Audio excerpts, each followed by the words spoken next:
નમસ્કાર દર્શક મિત્રો, શંખનાદ કાર્યક્રમમાં આપનું સ્વાગત છે. હું છું સુદાન ગઢવી. ભારતીય અર્થવ્યવસ્થાનું ચિત્ર ખૂબ ઉજળું છે તેવા દેખાડા થાય છે. ચારે બાજુ વિકાસ દેખાઈ રહ્યો હોય તેવી વાતો થાય છે. ભારતને વૈશ્વિક ગ્રોથનું એન્જિન ગણવામાં આવે છે અને એક બાજુ દેવું રેકોર્ડ બ્રેક સ્તરે પહોંચી ગયું છે, જ્યારે બીજી બાજુ સરકાર તાયફાઓમાં દીવડાઓ પ્રગટાવીને રેકોર્ડ બનાવવામાં વ્યસ્ત છે. ગરીબના છોકરાઓને રાશન કાર્ડની દુકાને તેલ લેવા ઉભું રહેવું પડે છે, પરંતુ દીવડા પ્રગટાવવાના રેકોર્ડમાં લાખો લીટર તેલ વેડફાઈ જાય છે. શું આવી રીતે વિકાસ થાય છે? શું આવી રીતે દેશ પર રહેલું દેવું ઉતરી જશે? સાહેબ, વિકાસ માટે વિઝન જોઈએ. માત્ર મોટી વાતો અને તાયફાઓથી વિકાસ થતો નથી. લોકોને ઊંધા ચશ્મા પહેરાવવાની વાતો બંધ કરવી જોઈએ. આજે હકીકત એ છે કે માથાના વાળ જેટલું દેવું થવા જઈ રહ્યું છે. મિત્રો, આશ્ચર્ય થશે તમને અમૃતકાળમાં કર્જનો બોજો. ઈશુદાનભાઈ,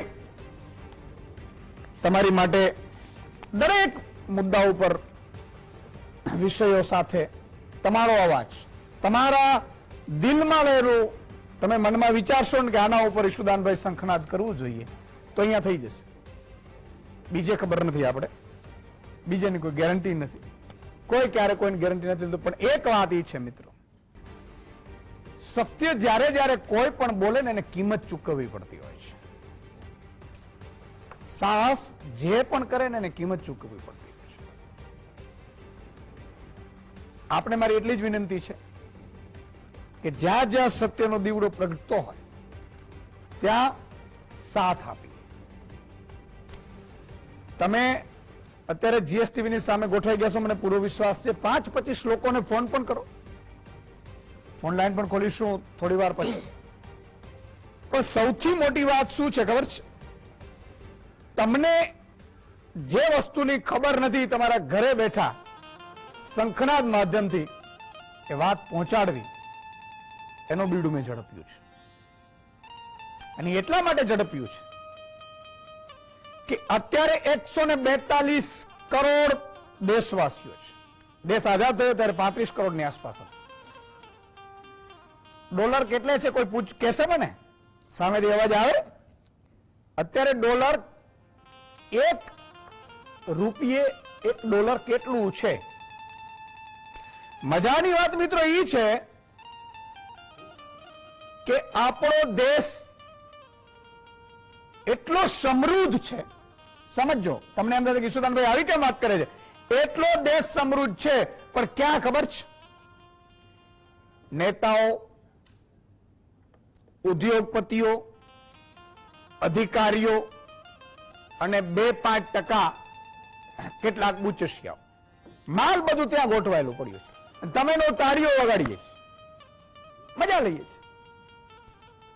50% મિત્રો, 80 કરોડ લોકો, 142 કરોડમાંથી 80 કરોડ લોકો રાશન ઉપર નભે છે. અને આપણા નેતાઓ હજારો કરોડના પ્લેનમાં મહેલે છે. અરે તમારું એ ગરીબ જેની પાસે ખાવાનું કાંઈ નથી. કરશનદાસ માણેકની ફરીથી રચના બોલવાનો ઈચ્છા થાય. એક પંક્તિ કે મને એ જ નથી સમજાતું કે સાને આવું થાય છે સાહેબ, ફૂલડા ડૂબી જતા ને પથરા તરી જાય છે. તમે વિચાર કરો, ચીન સૌથી વિશ્વમાં વસ્તીવાળો દેશ હતો. ચીનને આપણે ટક્કર મારી દીધી વસ્તીમાં, ક્રોસ કરી ગયા. સૌથી યુવા દેશ છે આપણો. તમને આશ્ચર્ય થશે, આજે એક બ્રેકિંગ 2 દિવસથી તમે જોયા હશે. ભારતથી કેનેડા, અમેરિકા જવા માટે, સાંભળજો, કેનેડા અમેરિકા જવા માટે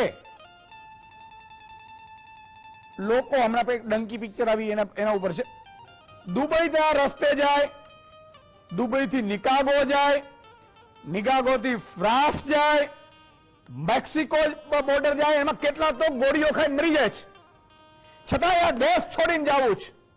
શું કામ ખબર છે? આ નમાલા નેતાઓ, નમાલા અધિકારીઓના પાપે આપણે આ દેશ છોડવું પડે છે. શું કામ મારો ગુજરાતી દેશ છોડે છે? કારણ કે એને અહીંયા ભવિષ્ય નથી દેખાતું. ગોળી ખાવા માટે તૈયાર થાય છે. આજે સાહેબ દુઃખ સાથે કહેવું પડે કે ફ્રાન્સમાં પકડાયેલા અમેરિકા જતા પ્લેનમાં 306 પૈકી 90 જેટલા પ્રવાસીઓ માત્ર ઉત્તર ગુજરાતના હોવાનું બહાર આવ્યું છે, માત્ર મહેસાણાની આસપાસના. શું કામ જવું પડે છે? શું કામ? આપણે મત શેના માટે આવીએ છીએ? પીપળી વગાડવા માટે આપીએ છીએ આ લોકોને. તમારા અને મારા બાળકની સુરક્ષા ન કરી શકે, તમારા અને બાળકને સારી નોકરી ન આપી શકે, તમારા અને મારા બાળકને સારું ભણાવી ન શકે, તો ઘાસ કાપવા માટે આપણે એને બેસાડ્યા છે. અને કોઈ પણ મોટા નેતા કે મંત્રી કે અધિકારીઓનો દીકરો આવી રીતે ગેરકાયદેસર ગોળીઓ ખાઈ અને વિદેશમાં જતો, મને કહો કેમ નથી જતો? સાહેબ આ હું બોલું છું ને, ઈ કેટલાકને ચૂરાની જેમ ચૂભતું હશે, પણ યાદ રાખજો ટાઈગર અભી જિંદા હૈ. અને બીજી વાત એ પણ માની લેજો કે टाइगर तब तक हारा नहीं जब तक मरा नहीं. ચુશિયાઓ મને ખબર છે, તમારા દીકરાઓ વિદેશમાં ભણે, તમારા દીકરાઓ જેટલી બૂચ મારવાની હોય એ મરાવીને તમે વિદેશ મોકલી દો, ભણાવી દો, વિદેશમાં આસ આરામ કરાવડાવો. અને અમારા ગરીબોના રાશનની દુકાને એમાં તેલ પણ પૂરું ન મળે, મજાક બનાવીને રાખી દીધી. એમાં ગરીબમાં જન્મવું બહુ પીડા થાય છે. એટલે મેં આ તમે વિચાર કરો, પકડાયા આ તો કેટલા લોકો તો મૃત્યુ પામે છે, કેટલા લોકો મૃત્યુ પામે છે. એટલે આ એક દુઃખદ સમાચાર આપણા બધા માટે કહેવાય. અને બધાને જો વિદેશમાં, અને એમાંય પણ ઉછીના ઉધારા કરીને 80-80 લાખ રૂપિયા આપીને બોગસ રીતે જાય છે. હું એમ કહું છું કે ના જાઓ. આજે નહીં તો કાલે વ્યવસ્થા સારી થશે. સારા ધરતીમાં 5% સારા લોકો હોય, એનું બિચારાનું હાલતું નથી, વાત અલગ છે. સારા દરેક પાર્ટીમાં નેતા હોય, દરેક અધિકારીઓ પણ હોય. પણ સાહેબ કલિયુગનો જેમ જેમ પ્રભાવ બઢતું જશે એટલે એમ થશે. પણ આજે જે મારે વાત કરવી છે એ કરવી છે ભારત ઉપર દેવું કેટલું છે. હવે તમે એમ કહેશો કે સુદાનભાઈ દેવાને અમારે શું? પણ હું તમને એમ કહું કે તમારા ઉપર 1,40,000 નું દેવું હોય તો, અને હું કાલે એમ કહું કે ભાઈ દેવું આપણે ઉતારવું છે, બરાબર અજીતભાઈ, દેવું કઈ ઉતારવું છે, 1,40,000 રૂપિયા આપી જાય તો પેટમાં દુખે, તો દરેક પાર્ટીના કાર્યકર્તાને પેટમાં દુખે, જે તાળીઓ વગાડે ના એ દેવામાં ને એમાં સુદાનભાઈ તો બધું વાતો ના. હવે બીજી વાત, દેવું અંદાજે થયું છે $2.47 ટ્રિલિયન, એટલે કે 205 લાખ કરોડ. તમે કહેશો કે સુદાનભાઈ ઈ શું એમ દેવા ના અંતે? સમજાવું બીજી રીતે, તમને મજા આવશે. હું એટલા માટે કહું છું, મારું કામ છે તમને જાગૃત કરવાનું.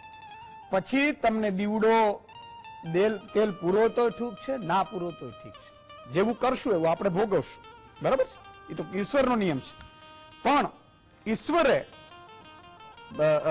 સંત ઈસરદાસજીની એક રચના છે, ભાગ્ય બડા તો રામ ભજ બખત બડા કછુ દે, અકલ બડી તો ઉપકાર કર દે ધર્યા પડે. ભાગ્ય બડા તો રામ જ ભજ. તમારા ઈશ્વરે કૃપા કરી હોય તો ભક્તિ કરો, ભગવાન રામને ભજો અને મોક્ષ મેળવો, બરોબર? બખત બડા કછુ દે, ભગવાને કઈ આપ્યું હોય તો દાન પુણ્ય કરો. અકલ બડી તો ઉપકાર કર, બુદ્ધિમાં ભગવાને કઈક આપ્યું ને તો સારું બધાને કહો. અને મારું કામ તમને સાચી વસ્તુ કહેવાની. હવે અત્યારે ભારત ઉપર 205 લાખ કરોડની આસપાસનું દેવું છે. હવે દેવું કેટલું, કઈ રીતે વધ્યું, કઈ રીતે છે એ આપણે એક્ઝામ્પલ આપું. 2004માં જ્યારે કોંગ્રેસની યુપીએ સરકાર આવી ત્યારે આપણી પાસે 17 લાખ કરોડ રૂપિયા દેવું હતું.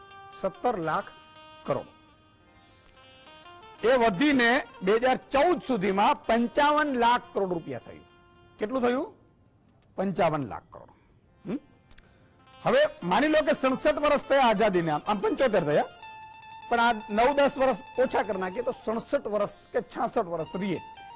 હવે 66 વર્ષમાં 55 લાખ કરોડ રૂપિયા દેવું થયું. હવે આવો 2014 થી 2023 સુધી 9 વર્ષ. માની લો કે 67-66 વર્ષમાં તમે 1.25 લાખ કરોડ નું એક વર્ષે કરો તો 9 વર્ષમાં 9-10 લાખ કરોડ કે 11 લાખ કે 12 લાખ કરોડ રૂપિયા, 15 લાખ કરોડ રૂપિયા દેવું થાય. તમે વિચાર થશે 55 લાખ કરોડ રૂપિયાનું દેવું વધીને ચાર્ટર પ્લેનની ગતિએ વધીને 205 લાખ કરોડ 192% વધી ગઈ. 55 લાખ કરોડ રૂપિયા દેવું થાય છે 67 વર્ષમાં અને 9 વર્ષમાં વધીને 205 લાખ કરોડ ડબલ. બરાબર છે? આ ઓફિશિયલી આંકડા છે. હવે એમાં 161 લાખ કરોડ દેવું આસપાસ ભારત સરકારનું છે અને બાકી 44 લાખ કરોડની આસપાસ દેવું છે એ રાજ્યોનું છે. તમને લાગ્યું ને 9 વર્ષમાં 192% જેટલું અંદાજિત વધ્યું છે. થોડી ઘણી મારી આંકડાઓમાં ભૂલ હોય તો મને ક્ષમા કરો. બરાબર છે? હવે એક એમ્સ બનાવવી હોય તમારે મારે, માનો કે રાજકોટમાં બની છે 1200 કરોડની આસપાસ બને છે. 1200 કરોડની આસપાસ. હું તો એમ કહું 2000 કરોડ રૂપિયા વાળી એમ્સ બનાવો. 2000 કરોડ તો આટલું 55 લાખ કરોડ થી દેવું વધીને તમે ડબલ કરી નાખો. હાલો 110 લાખ કરોડ કરી નાખો. આ તો 205 લાખ કરોડ થયું. તો તમારી 100, 500, 200, 500 એમ્સ બની જવી જોઈતી હતી. આઈઆઈટી, આઈઆઈએમ ખુલી જવા જોઈતા હતા. સારામાં સારી સ્કૂલો ખુલી જવી જોઈતી. પણ એવું તો કઈ હજી થયું નથી. થોડી ઘણી બનતી હશે, સારી વાત છે, અભિનંદન. પણ આટલા દેવામાં માન લો તમે 2000 કરોડ હોય ને 5 એમ્સ આપણે ગુજરાતમાં ગણીએ તો 10,000 કરોડ રૂપિયા થાય. મજાની વાત છે. 10,000 કરોડ રૂપિયા ગુજરાતમાં એમ્સ બનાવવા માટે આપવા જોઈએ. બીજા રાજ્યોમાં તમે ગણો તોય કંઈક વાંધો ન આવે. પણ આ છે એ હકીકત છે. બરાબર છે? પણ અહીંયા મિત્રો આપણે પોલિટિકલી કામ કરતા નથી. ડિબેટ ચર્ચા એક્સપર્ટ સાથે કરીએ છીએ. સ્વાભાવિક છે કે એક્સપર્ટ પાસેથી સાચી હકીકતો જાણીશું. અમૃતકાળ છે તો અમૃતકાળ કોનો છે? બીજી વાત એ છે કે ભલે ઘણા આપણે કીધું છે, વડીલો પણ કહે છે કે ભાઈ દેવું કરીને ઘી પીવું. પણ ઘી, અચ્છા મારે નેતાઓની સંપત્તિમાં ક્યાંય ઘટાડો નથી થતો, અધિકારીઓની સંપત્તિમાં ઘટાડો નથી થતો. તમને એક મજાની વાત કરું. ચીફ સેક્રેટરી હોય, ચીફ સેક્રેટરી ગુજરાતમાં કે રાજસ્થાનમાં, મધ્યપ્રદેશમાં, દિલ્હીમાં કે પંજાબમાં, જેની પણ સરકાર હોય એમાં ચીફ સેક્રેટરી હોય એ મુખ્ય અધિકારી છે આખા રાજ્યનો. મુખ્ય અધિકારી. એનો પગાર કેટલો હશે?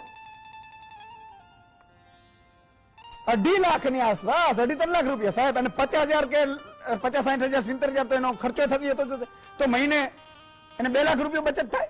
2 લાખ થાય, સમજો. પછી આઈએસ, આઈપીએસ અધિકારીઓ એના 2 લાખ ને 1.5 લાખ ને પેલા પ્રમાણે આવે છે. સાંભળજો તમે, રાજા હરિશ્ચંદ્રનો દીકરો કોઈ નથી. સમજો. એટલા માટે હું આપને કહું છું, હવે ચીફ સેક્રેટરી સુધી પહોંચો તમે, 2.5-3 લાખ રૂપિયા પગાર હોય, 5 લાખ ગણી નાખો ને, કઈ વાંધો નહીં. હાલો છે નહીં, પણ કહું છું એમાંથી 1.5 લાખ રૂપિયાનો ખર્ચો હોય, લાખ રૂપિયા, તો બીજા 4 લાખ વધતા હોય તો વર્ષે એને 50 લાખ રૂપિયા વધ્યો. તો એવા 10 વર્ષે કે 20 વર્ષે કેટલા વધે? 5-10 કરોડ. સંપત્તિઓ ચેક કરજો. અને કયા નેતાની તાકાત છે કે આઈપીએસ, આઈએએસ ની સંપત્તિઓ ચેક કરાવે? કોઈની નથી. ચેક કરાવે એટલે એમ કે ભાઈ સાહેબ તમને પણ ઠીક છે, આવો ભાઈ હરખા આપણે. અને આપણે એવા જ નેતાઓ ગમે છે એટલે એમાં કઈ ખોટું નહીં લગાડવાનું. કારણ કે જેટલું હોય એ પણ લૂંટે. બરાબર છે? આ તમને હકીકત એટલા માટે આ 205 લાખ કરોડ રૂપિયા થયું છે. આપણી સાથે 4 મહાનુભાવો જોડાયા છે. પલ્લવીબેન આચાર્ય છે, ઇકોનોમિસ્ટ છે. અજીતભાઈ શાહ છે, સીએ છે, ચાર્ટર એકાઉન્ટ. નયનભાઈ પરીખ છે, ઇકોનોમિક્સ છે. અને પ્રશાંતભાઈ ગઢવી રાજકીય સમીક્ષક છે. એક રાજકીય સમીક્ષક એટલા માટે રાખવા પડે કે તારણ આમ તે બધું કાઢે ને આપણે કે. નયનભાઈ, શરૂઆત તમારી પાસે આવવા માંગીશ.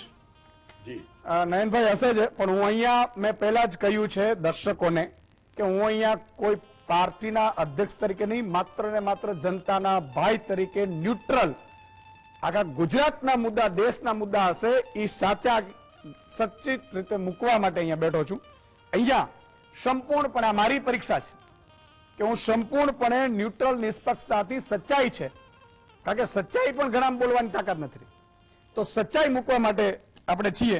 તો નયનભાઈ સમજવાની કોશિશ કરીશું, કારણ કે તમારે પછી મને મેસેજ છે કે ભાઈ બહાર પણ જવાનો છે. અને તો આ 205 લાખ કરોડ, 55 લાખ કરોડ ની આસપાસ હતું, 205 લાખ કરોડ.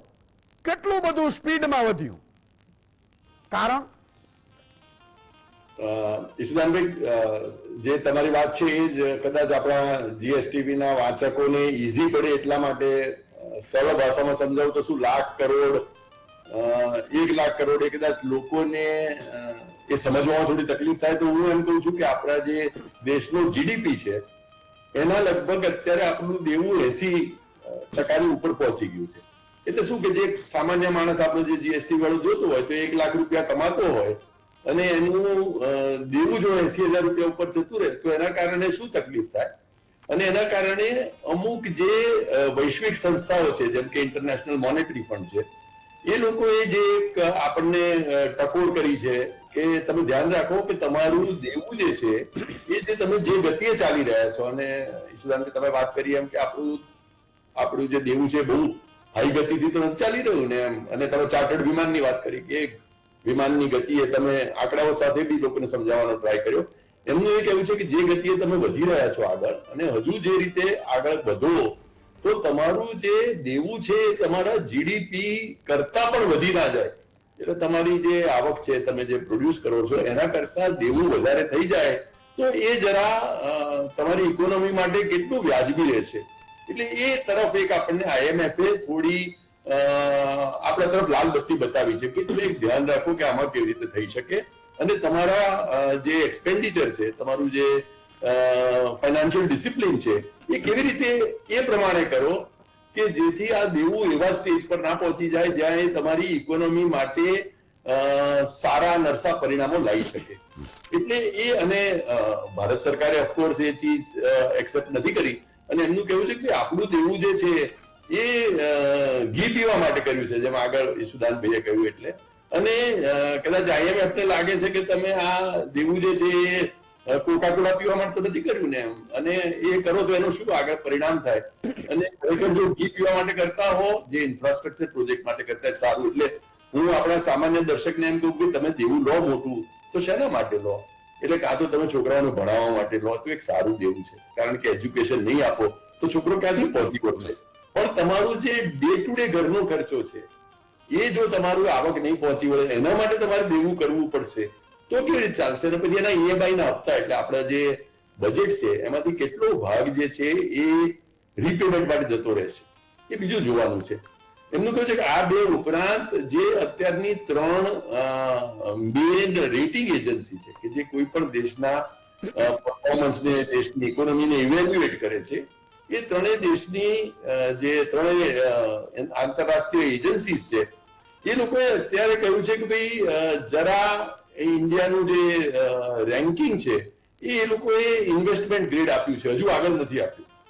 એટલે એ એક બીજો આપણી તરફ પેલો એવી જગ્યાએ જ્યાં ધ્યાન રાખવાનું કે ભાઈ આપણું રેટિંગ તો વધારે ખરાબ ના થયા કરે. હવે આ વાત કરીએ ત્યારે જીડીપી જે છે એના કરતા દેવું વધારે કરીને ઘણા દેશો સારું પણ કરી રહ્યા છે.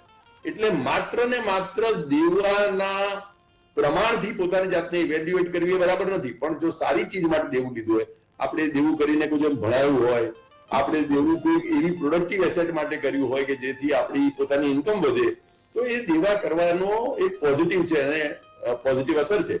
અને અમેરિકા અને જાપાન અને કેટલી એવી ઇકોનોમીઝ છે જે એકદમ હાઈ ડેટ પર જઈ અને પોતાની ઇકોનોમીને એકદમ બેઠી કરી નાખે છે અને એને એક નવું વેગ આપે છે અને તેજીલા ઘોડાની જેમ આખી ઇકોનોમી દોડાવે છે.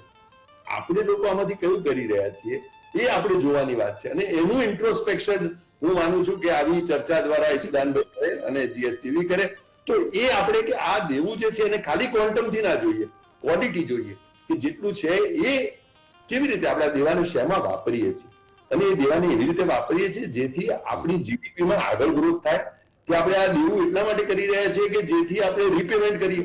જો આપણે રીપેમેન્ટ કરવા માટે જો પાછું ફરી દેવું પડે તો એ દેવું ક્યાં બરાબર છે?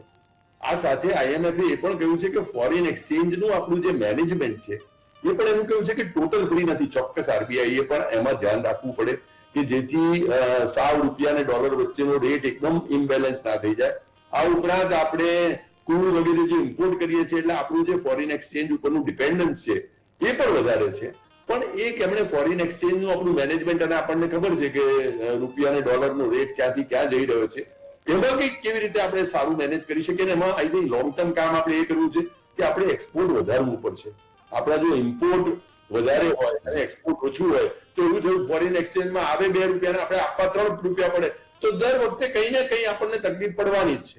આવક કરતા જાવક જો ડોલરની આપણે વધારે થઈ જાય તો જે આપણને થાય, એના માટે આપણે જે અગેન આપણી ઇકોનોમીમાં જે મૂળભૂત પરિણામો લાવવાના છે અને જે આપણી એક્સપોર્ટ ઓરિએન્ટેડ ઇકોનોમી કરવાની, એ નહીં કરીએ ત્યાંથી ફોરેન એક્સચેન્જ પર અસર રહેશે.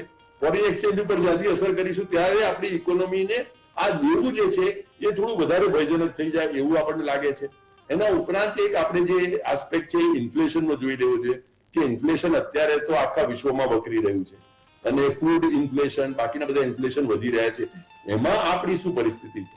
જો ઇન્ફ્લેશન પણ વધશે, દેવું પણ વધશે અને સામાન્ય માણસને આપણે ત્યાં બીજો પ્રશ્ન અનઇક્વલ ઇકોનોમી છે, એટલે જે પૈસાદારો છે ખૂબ જ પૈસાદાર છે એને વાંધો નથી, પણ ગરીબ છે જે ઈસુદાનભાઈ આગળ પણ કહ્યું કે 81 કરોડ લોકોને આપણે લોકોએ ધ્યાન પૂરું પ્રોવાઈડ કરવું પડે છે. તો એ જે અનઇવન આપણી ઇકોનોમી છે એના કારણે આ બધી ચીજોની અસર એક સામાન્ય માનવી પર કેવી રીતે થશે અને એ સામાન્ય માનવીને આપણે કેવી રીતે આમાં સાચવી લઈએ? આટલું બધું દેવું લઈએ, બીજું બધું કરીએ, પણ એને જો પ્રોડક્ટિવ રીતે નહીં વાપરીએ, એનાથી એવી ચીજ ઊભી નહીં કરીએ જેથી એક સામાન્ય માણસના હાથમાં પૈસા વધે, જેને એમ્પ્લોયમેન્ટ મળે, જેની ઇન્કમ વધે, જેના ખર્ચા ઘટે, એટલે જે પર શાંતિથી ખાઈ શકે, રહી શકે એવી વ્યવસ્થા ઊભી કરીશું તો એ દેવું બધું આપણું લેખે લાગશે. એટલે આપણે આગળના રાઉન્ડમાં આ ચર્ચામાં આપણું દેવું શેના માટે વાપરીએ છીએ અને એના થકી આપણે આવતા 5 વર્ષ ઇકોનોમીને કેવી રીતે એક નવા લેવલ ઉપર લઈ જઈ શકીશું કે નહીં, એ ચર્ચા અમારા ખ્યાલથી સુદાનભાઈ વધારે મહત્વની. બિલકુલ, બહુ જ સરસ વાત કરી નયનભાઈએ. સમજવાની કોશિશ અજીતભાઈ એ પણ કરવી છે કે એક બાજુ એવા કોઈ નવા, કારણ કે વધારે ખાનગીકરણ કરીએ છીએ, યુનિવર્સિટીઓ ખાનગી, ભાઈ ભણાવવાનું તમે તમારી રીતે ગોઠવી લ્યો, અમારી પાસે કાંઈ છે નહીં. ભરતીઓ કોન્ટ્રાક્ટ બેઝ મોટા ભાગે, બરાબર છે. હવે તો અગ્નિવીર આવી ગયું 4 વર્ષ, જ્યાં સગાઈ કરવાની વાત આવે ત્યાં દીકરો રિટાયર થતો, બરાબર છે. હવે આ આટલી વ્યવસ્થાઓ છતાંય દેવું, માનો 67 વર્ષમાં 55 લાખ કરોડ, 9 વર્ષમાં એટલું તો શું થયું કે રોકેટ ગતિએ દેવું વધી રહ્યું છે. આ શું? સામાન્ય રીતે આપણે દેવું શાના માટે કરીએ છીએ? કમાવા માટે. કે ધંધામાં કોઈ બી વ્યક્તિ લોન લે છે તેમ કે ભાઈ ધંધામાં હું રોકીને અમારે કમાવું, પણ આપણે જોઈએ કે સરકાર પણ લોન લે છે, સરકાર પણ દેવું કરે છે, પણ એ વાપરે છે ક્યાં એની માહિતી મળતી નથી. દેવું તો કરે છે, લોન આપે છે બધા અને જાય છે, પણ એનો ઉપયોગ ક્યાં થાય છે આપણે અત્યારે જોઈએ છે કે કોઈ બી જગ્યાએ આપણે સાંભળીશું તો હવે એની પાછળ જો આપણે મીંડા મૂકીએ ને તો આપણને ખબર પડે કે આ કેટલા રકમ થાય, કે આટલા લાખ કરોડ, પણ એટલે શું? એટલે એ રીતે જે રજૂઆત કરવામાં આવે છે એ ખરેખર ખોટી વસ્તુ છે અને એમણે માહિતી આપવી જોઈએ કે આ સમાજ કેવી રીતે વાપરવાના છે. કે આપણો જીડીપી ગ્રોથ જોઈએ, દાખલા તરીકે 2013 થી માંડીને મારી પાસે જે 2023 સુધીનો, હવે એ જીડીપી ગ્રોથ અને એનો રેટ એ જોઈશું તો આપણને લાગે કે ખરેખર આપણે ક્યાં છીએ. આજની તારીખમાં એમ કહે છે કે 6.80 નો થશે, પણ ક્યાં શું થવાનો છે? ગઈ સાલ 7 હતો, એની આગલી સાલ 8.68 હતો, તો આમ તો ઘટતો જાય છે. તો એ રીતે જોવા જતા કે આ જીડીપી રેટ પણ ઘટતો જાય છે અને રકમ ક્યાં જાય છે મેઇન વસ્તુ એ છે. પ્લસ યશુદાનભાઈએ કહ્યું કે સ્ટેટ, તો સ્ટેટમાં પણ કઈ રીતે છે? સ્ટેટની પણ એટલી બધી એ છે ને કે એમના મારી પાસે પણ ફિગર છે કે સ્ટેટમાં કેટલું જીડીપી ચાલે છે. તો જો આપણે જણાવી દઉં કે પંજાબમાં 9.98 લાખ કરોડ રૂપિયાનું દેવું છે, 9.98 લાખ કરોડનું દેવું છે. બિહારમાં 8.59 કરોડનું, રાજસ્થાનમાં 15.7 કરોડ, પશ્ચિમ બંગાળ 17.19 કરોડ, ઉત્તર પ્રદેશ 13.87, આંધ્રપ્રદેશ 24.39, મહારાષ્ટ્ર 38.79 અને ગુજરાત 25.62. એટલે આ બધાનું દેવું પણ ગણીએ તો ઓક્ટોબર 2023 સુધીમાં 2.75 લાખ કરોડ છે સ્ટેટનું. સેન્ટ્રલ ગવર્મેન્ટ તો આપણે જોયું કે સાહેબે કહ્યું એ રીતે છે. તો જો આ જ રીતે આપણે દેવું વધારતા જ જઈશું અને સામે પબ્લિકને કોઈ રાહત નથી મળતી તો પછી આ દેવું વધારા પાછળ આ ચૂકવશે કોણ? મેઇન સવાલ એ છે કે દેવું વધાર્યું કશો વાંધો નથી, પરંતુ ચૂકવવા માટે પૈસા આપણે ક્યાંથી લાવીશું? આપણે જોયું કે 2017માં જીએસટી દાખલ થયો. આજે પણ કહે છે કે ભાઈ જીએસટીની આવક ઘણી છે, તો પણ એ આવક જાય છે ક્યાં? એટલે એનો પણ હિસાબ જોવો જોઈએ કે આ રીતે આપણી આવક છે તો એ જાય છે ક્યાં. એટલે મારી દ્રષ્ટિએ કે દેવું ઓછું જ કરવું જોઈએ. બીજા રાષ્ટ્રોની દ્રષ્ટિએ જોવા જઈએ તો પણ આપણું દેવું ઘણું બધું છે અને કદાચ 100 ને પાર થઈ જાય તો ખબર નથી. ઓહો, એટલે મિત્રો આ એક વાત છે. આપણે ફૂલ ગુલાબી ચિત્રો હોય તો એમાંથી એકવાર સમજવાની કોશિશ કરવી કે ફૂલ ગુલાબી છે શું. બીજું કે માની લો કે એવું થાય, જો દેવું તમે આપણે કેમ આપણે ખેતર હોય જમીન, તો માની લો કે જમીનમાં આપણે મોરમ ભરાવાની હોય, બોર કરવાનું હોય, કૂવો કરવાનો હોય, એક તબેલો બનાવવાનો હોય અને આપણે લોન લઈએ, ઇટ્સ ઓકે. પણ માની લો કે એ 2 વીઘા જમીન વેચી મારી અને દેવું કરીએ તો સારું છે. થોડુંક મને આમ ડાઉટ પડે. પછી તો આપણે બહુ આમાં કઈ બહુ ખબર ન પડે, ઇકોનોમિક્સ તો છીએ નહીં, પણ મને એ વિચાર થાય કે એરપોર્ટ આપણે વેચવા કાઢ્યા છીએ, બરોબર છે. હવે એ 99 વર્ષમાં એરપોર્ટ આપણે 50 વર્ષ જે પણ હોય, ટ્રેનો અમુક વેચીને એ બધું તો વેચીએ છીએ, એમાંથી પાછી ઇન્કમ થાય છે, તો આ જાય છે. ગડબડ તો ખૂબ છે, પણ આપણે તાળીઓ વગાડતા ચાલુ રાખવાની, કાંઈ વાંધો નહીં, એમાં કોઈ ચિંતા નથી. બરાબર છે. વિરામ બાદ આવીએ છીએ, ક્યાં જતા નહીં.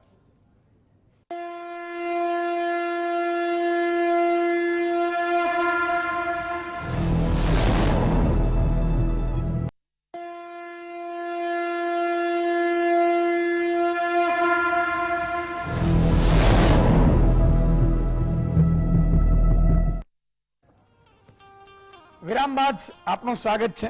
ઈશુદાનભાઈ એકલા મૂકીને ભાગી નથી ગયા ને? કાંઈ મદદ ના કરી શકો ને તો કાંઈ વાંધો નહીં, ખાલી સામે બેસી અને એટલું તો કહેજો કે ઈશુદાનભાઈ તમે સારું કરો છો, બરાબર છે. અને 5-25 ને જ્યારે પણ જાઓ, લગ્નગાળામાં જાઓ, ક્યાંક બેઠા હો, તો કહેવાનું કે ઈશુદાનભાઈ આપણા માટે ડબલ રોલમાં પણ અવાજ ઉઠાવવા આવી ગયા છે. અને ફોન લાઈન પણ ખોલીશું. તો પલ્લવીબેન, તમારી પાસે આવવા માંગીશ કે આ દર્શકોને છે ને એ સવાલ એ આવે કે ભાઈ મારી હાલત છે ત્યાં જ છે. બીજા એક રિપોર્ટ એવા પણ આવે છે, ગરીબ વધારે ગરીબ બને છે, અમીર વધારે અમીર બને છે. બીજું કે સરકાર દેવું કરે છે, માની લો કે ભાઈ 50-67 વર્ષની આસપાસ આપણે કરીએ કે 65 વર્ષની આસપાસ કરીએ, એમાં 55 લાખ કરોડ, અને 9 વર્ષમાં તો એવું શું કરી નાખ્યું આપણે કે સીધું ખૂબ ડબલ ત્રબલ દેવામાં ગયા એમ. એટલે સમજવાની કોશિશ કરવી છે થોડી. હું તમને ઈશુદાનભાઈ એક બહુ સરસ એક્ઝામ્પલ આપું. મારી જોડે એક થોડા ટાઈમ પહેલા એક ક્લાયન્ટ આવેલા. હવે એને એકચ્યુઅલી ક્લાયન્ટને કેવું હતું કે 42,000 એનો સેલરી હતો અને હી હેઝ ટેકન, એટલે એને ઘરની લોન ચાલતી હતી, એટલે ઓલરેડી એ ઇન્સ્ટોલમેન્ટ એનો જતો હતો. પછી સેકન્ડ થિંગ કે એણે ઇન્સ્ટોલમેન્ટ પર એટલે આ બેંકમાંથી લોન લઈને પછી પાછું 2 વ્હીલર લીધું, એટલે એના હપ્તા ચાલુ થયા. પછી છોકરા માટે કંઈક ફીસ, એજ્યુકેશન ફીસના હપ્તા લીધા, એટલે એના ઇન્સ્ટોલમેન્ટ ચાલુ થયા. એ ભાઈએ બધાના હપ્તા ભરવા માટે થઈ અને પાછી પર્સનલ લોન લીધી. એટલે ટોટલ જે 42,000ની એની ઇન્કમ હતી એમાંથી તમે હપ્તા બાદ કરો તો 34,000 એના ઇન્સ્ટોલમેન્ટ જતા હતા. પછી મારી જોડે બધી વાતચીત કરતા હતા કે ભાઈ આવી રીતે થઈ. મેં તમને મેં કીધું આ જે લોન લીધી, મેં કીધું શેના માટે લીધી?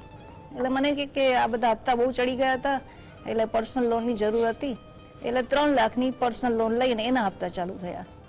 ફાઇનલી પરિસ્થિતિ એ થઈ કે એ ભાઈએ પોતાની કાર વેચી નાખી, 2 વ્હીલર વેચી નાખ્યું, ખાલી એક મકાનના હપ્તા ચાલુ રાખ્યા, છોકરાને ઇંગ્લિશ મીડિયમમાંથી ગુજરાતી મીડિયમ બેસાડી દીધો. આજે તમે જ્યારે કોઈ ડેટ લો છો કોઈ જગ્યાએથી, ત્યારે એક વસ્તુ વિચારો કે એનો યુઝ તમે ક્યાં કરો છો. એક જગ્યાએથી પૈસા ઉછીના લઈ અને બીજી જગ્યાએ પેમેન્ટ ના કરાય. This is the basic rules. આજે જ્યારે આપણે દેવું લઈએ છીએ અને પછી એમ કે ભાઈ જીડીપી બહુ આટલો બધો હાઈ થઈ ગયો, પણ જીડીપી તમને, મને હજી સુધી ક્યાંય જીડીપીનો જે એકચ્યુઅલ ગ્રોથ છે એવું મને દેખાયું નથી. બહુ પ્રેક્ટિકલી કહું તો જો આજે જે આપણે ડેટ લઈએ છીએ, બહારથી ફંડ લઈએ છીએ, તો આપણો એ દેશનો એ રીતે વિકાસ થવો જોઈએ. બહારથી પૈસા લઈને તમે ડેવલપમેન્ટના નામ પર જ્યારે પૈસા ખર્ચો છો તો એ ડેવલપમેન્ટ, ચલો બ્રિજ બનાવ્યા કે આ બનાવ્યું, પણ અંતે ફાઇનલી એનો રિઝલ્ટ શું, જે લેમેન છે, જે આમ જનતા છે, એ લોકોને શું એનો ફાયદો થયો? આ પહેલો question. Second thing is that કે આજે તમે જ્યારે પણ કોઈ દેવું લો ત્યારે એનો પરફેક્ટ હિસાબ હોવો જરૂરી કે આ પૈસા આપણે ક્યાં વાપર્યા છે. તમે એવી જગ્યાએ એ પૈસાનું ઇન્વેસ્ટમેન્ટ કરો કે જે તમને ફ્યુચરમાં બેનિફિટ અપાવે, અદરવાઇઝ એનો કોઈ યુઝ નથી.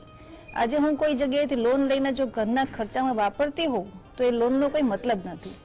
આટલા બધા જ્યારે આપણી ઉપર ડેટ, ઓવર ડેટ, આમ તો કહેવાય, IMF વાળાએ બહુ સરસ કહ્યું છે કે ઇન્ડિયનનું જે અત્યારે ક્લાઇમેટ ચાલી રહ્યું છે, અત્યારે જે આપણે ગ્લોબલ વોર્મિંગની જે સિચ્યુએશન છે, તો આ જે લોંગ ટર્મ ડેટ છે એ આપણને બહુ ગંભીર રીતે, બહુ ખરાબ રીતે અસર કરશે. કારણ કે આ બધા પૈસા અત્યારે જે આપણે ખોટી રીતે ખર્ચી રહ્યા છીએ, બહુ પ્રેક્ટિકલ કહું તો ખોટી રીતે ખર્ચી રહ્યા છીએ, જ્યારે ખરેખર જરૂર પડશે ત્યારે આપણે એટલા બધા ડેટમાં ડૂબી ગયા હશું કે એને તમારી પાસે કોઈ જવાબ નહીં હોય. કદાચ એવું બને કે પછી આપણે નેબરિંગ કન્ટ્રીની લાઈનમાં આપણે ઉભા રહી જઈએ તો એ વધારે ખરાબ સિચ્યુએશન થશે. કઈ કન્ટ્રી? Neighbouring country. બરાબર, પાકિસ્તાન. એટલે હું એટલા માટે કે તમને કદાચ અંગ્રેજી શબ્દ આમ તેમ લાગે એટલે મેં ખુલાસા. એટલે બેટર એ રહેશે કે ડેટ થોડું, જીડીપી વધે છે, ડેટ વધે છે, જીડીપી વધે છે, જીડીપી વધે છે, જે સતત બધા ગાયા કરે છે કે GDP growth is quite high, but I have never scene in my personal or practical life કે જીડીપી આટલો બધો બહુ આગળ નીકળી ગયો છે. આ ફિગર એના સાચા હોઈ શકે. ઓકે, દર્શક મિત્રો પણ જોડાઈ રહ્યા છે. મિત્રો, ઇન્ટરનેશનલ મોનિટરિંગ ફંડ એમણે, કારણ કે IMF સંસ્થા છે આંતરરાષ્ટ્રીય, એને ચેતવણી આપી છે ભારતને. હા, એટલે ઘણા લોકો તેમ કે કિશોદાનભાઈ, જો તમારી ગામમાં સારી સ્કૂલો બની હોય અંગ્રેજી મીડિયમની, દેવું થાય, કાંઈ જ વાંધો નથી. મેં કીધું ને કે કૂવો બન્યો હોય તો આપણે તેમાંથી ઉપજ લઈને લઈ લેશું. તમારે ત્યાં નવા ડેમો બન્યા હોય, કોઈ જ ચિંતા નથી. તમારે ત્યાં સારા રોડ રસ્તા હોય, જરૂરી છે. રોડ રસ્તા તો બેઝિક બની ગયું છે, બરાબર, એ તો આપવા જ પડે. આટલા વર્ષે પોતે ચાર્ટરમાં રખડતા હોય ને આપણે અહીંયા 2 વ્હીલરમાં 4 વ્હીલરમાં જો ખાડા આપે તો એ તો બહુ ખરાબ કહેવાય. એટલે એ તો બેઝિક છે, એટલે આમાં ન આવે. તમારે ત્યાં એમ્સ આવી હોય, IIM જેવી સંસ્થાઓ આવી હોય, IIT જેવી સંસ્થાઓ આવી હોય, ને આપણા દીકરાઓ દીકરીઓ ભણીને પણ પેલા થઈ જાય તો બરોબર જ છે. એમાં પણ તો એની કંઈક લિમિટ હોય. એક દર્શક મિત્ર લઈ લો, દેવચંદભાઈ બનાસકાંઠાથી જોડાયા છે. જી દેવચંદભાઈ.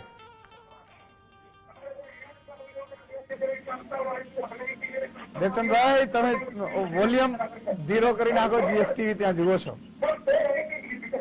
હાજી બોલો. હા, નમસ્કાર વિશુદાનભાઈ. નમસ્કાર. નમસ્કાર. નમસ્કાર. નમસ્કાર. હવે આમનું કામો કેવું છે હા. કે અમને જીડીપી નો અને એમને કોઈ લેવા દેવા જ નથી. હા. બરાબર, જે દેશનું દેવું વધે છે ને હા. એનું એક જ કારણ છે, અરે એવી યોજનાઓ લાવે છે અને એવું કામ કરે છે જેમાં કમિશન વધારે મળે, દેશ ખાડામાં જ જવાનો સાહેબ. આજીવન ભાજપનો વોટ આલેલા છે. બરાબર, હવે ખબર પડે કે અમને ચૂંટીને બિહાર્યા એ ખોટી રીતના બિહાર્યા. અમને ધંધો એવી યોજનાઓ લાવે, એવું કામ લાવે કે જેમાં કમિશન વધારે મળે. એટલે કમિશન વધારે મળે એટલે શું થાય, કોમ પૂરું ના થાય. બાકી કે 100% કોમ કરવાનું હોય એની જગ્યાએ 40% કોમ થાય, 80% થઈ જાય. ફરતી 12 મહિને ફરતી પાછું ઇન્ડોનીમાં ટેન્ડર બહાર પડે, ફરતી પાછો ખર્ચો કરાવડાવે. બિલકુલ તમારી લાગણી છે. ખૂબ ખૂબ આભાર દેવચંદભાઈ. પ્રશાંતભાઈ, તમારી પાસે આવવા માંગીશ કે સમજવાની એવી કોશિશ કરવી છે આપણે દર્શક મિત્રોએ કે તબક્કા વાઇઝ દેવું વધવું જોઈએ. માન લો આ બહુ જ વધારે, મેં કીધું કે 55 લાખ કરોડ 67 વર્ષમાં થયું, અને 9 વર્ષમાં એટલું તો ભારત કઈ વિશ્વગુરુ બની નથી ગયું. 80 કરોડ હજી લોકો એ કરે છે. નવી સારી એમ્સ કે હોસ્પિટલો કે આ બધું તો એટલું બધું બહુ મને નથી લાગ્યું, મારા ધ્યાનમાં નથી આવ્યું. તોય આટલું બધું થઈ ગયું એટલે કંઈક શું કહેશો? ત્યારે 2-3 જે સૂત્રો લોકો બોલતા હતા, ખબર, એમાંનું એક સૂત્ર મને આજે યાદ આવ્યું. પહેલી વાર યાદ આવ્યું નહીં, એના કરતા મને એવું લાગ્યું કે આવું કંઈક હશે. આપણે કંઈક એવું બોલતા કે 100 में से 80 બેઈમાન ફિર ભી મેરા દેશ મહાન. એટલે 10 વર્ષથી આવું સૂત્ર આપણે વધારે સાંભળીએ છીએ. એટલે કદાચ એની આસપાસ આ વસ્તુ છે. 205 લાખ કરોડના દેવામાં મને લાગે છે મારા બધા મિત્રોએ બધી વાત કરી લીધી. આ ક્યાંથી આવ્યું, કેવી રીતે આવ્યું. અજીતભાઈએ ચિંતા વ્યક્ત કરી, તમે હિસાબ આપો. 142 કરોડ ને વસ્તી હમણાં તમે બોલ્યા 142 કરોડ આ દેશમાં 141 કરોડ 99,99,998 આ લોકોએ હિસાબ માંગવો નહીં. 2 જણા છે એ કરે છે, હિસાબ કોઈ દી મળશે નહીં. આપણે ચિંતા વ્યક્ત કરીએ અલગ વસ્તુ છે. એનીવે હવે મુખ્ય વાત આના આગળની ચિંતા, બેનની વાતને થોડીક આગળ વધારું. 42,000 રૂપિયાનું જે ઉદાહરણ આપ્યું આપણે કાયમ, અને પાકિસ્તાનની પણ એમણે વાત કરી, આપણે કાયમ હરખાઈએ છીએ પાકિસ્તાનમાં 200 રૂપિયા કિલો ટામેટા છે, લોટ મળતો નથી. એ દિશામાં આગળ આપણે વધવાનું હોય. જો 42,000 કમાતો વ્યક્તિ 34,000 EMI ભરીને 8,000 રહી શકતા હતા કે નહોતા રહી શકતા? તો 205 લાખ કરોડ કરીને જરૂર હોય તો 505 લાખ કરોડ કરો તમે, પણ એ પછી એ તમે રહી શકવાના છો? અને કરો છો તો એ દેખાતું નથી જ. આપણે બધાને ખ્યાલ છે. રોડ, રસ્તા, ગટર, પાણી, લાઇટની વાત કરી તમે, અને પહેલાની સરકાર, તમે મોદી સાહેબ કાંઈ એવું કહેતા હોય છે 70 વર્ષનો હિસાબ માંગવાનો છે, તો તમે પણ 10 વર્ષનો હિસાબ આપવાનો છે. આપી દો રોડ ઉપર આવીને. હિસાબ માંગતા નથી. અને આ જ ઇકોનોમીની જયારે વાત થતી હતી ત્યારે આપણા સ્મૃતિબેન બંગડીઓ કદાચ મને લાગે છે ફેંકી હતી, જો યાદ આવતું હોય તો બંગડીઓ ફેંકી હતી. તો હવે અત્યારે વિપક્ષ તો નબળો છે. જો કે રાહુલ ગાંધી આજથી 4-5 મહિના પહેલા આવું એક અનુમાન બાંધ્યું હતું, દેવું વધતું જાય છે અને ખરાબ પરિસ્થિતિ છે. પણ હવે વન સાઇડેડ ગેમ છે. આ લોકો ખાલી ક્વેશ્ચન બાર કરી શકે, જવાબ તમને નહીં મળે ક્યારે. એમ 205 લાખ કરોડ જ્યાંથી બી તમે લીધા છે, જેવી રીતે આ દેવું વધ્યું છે, ઘણી વાર આ જેમ વાત કરી તો EMI ભર્યા પછી તમે રહી શકવાના નથી. અને તમારે ત્યાં 200 રૂપિયા આ તેલનો ભાવ ને એનું એટલે જે ઘી પીવાની જે વાત છે એ દશા ઊભી કરવાની છે.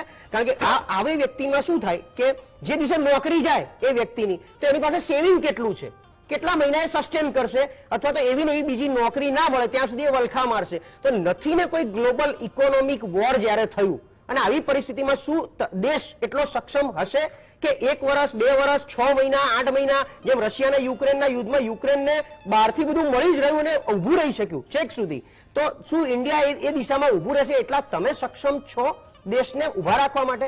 કારણ કે આ દેશનો 90% પૈસો 10% લોકો પાસે છે, અને 10% પૈસો 90% લોકોની વચ્ચે વેચાયેલો છે. એમાં બી આટલું મોટું ઇમ્બેલેન્સ છે. 142 કરોડમાં તમે 18 વર્ષથી નીચેના બાળકો ગણી નાખો, 80 કરોડ લોકો રાશન પર નભે છે. તો કોણ ક્યાં કેટલું કમાય છે, ક્યાં જાય છે? અને આ બધું જ કર્યા પછી છેલ્લે જનતા પાસે, જનતાને કદાચ એવું ચિંતા હોય કે મારેના દેવાને શું ફરક પડે છે, ખાલી 0.05% તમારો લોનનો હપ્તો વધારે દેશે ને, તમારે ઇન્ડિવિજ્યુઅલી ખબર નહીં પડે, પણ ઓવરઓલ આંકડાની દ્રષ્ટિએ તમે જુઓ. કારણ કે તમે નોટબંધી પછી આવેલા રૂપિયામાં કોઈને કોઈ ફાયદો તો કરી શક્યા નથી. બેંકો પાસે તો પૈસા આવ્યા હતા 14 લાખ કરોડ, તો એની સામે તમે નથી 1.5% રેપો રેટ ઘટાડ્યો, નથી EMI ઘટ્યા તમારા, બધું એઝ ઇટ ઇઝ ઉપરથી દિવસે દિવસે વધતું જાય છે. છેલ્લા 1.5 વર્ષથી રેપો રેટ, અને પાછા એના બહુ જ સારી રીતે મેસેજ આવે છે કે આ વખતે પણ RBI એ રેપો રેટ વધાર્યો નથી, એટલે બધી સ્ટ્રાઇક કરી કહેવાય આને, પોઝિટિવ સ્ટ્રાઇક એમ.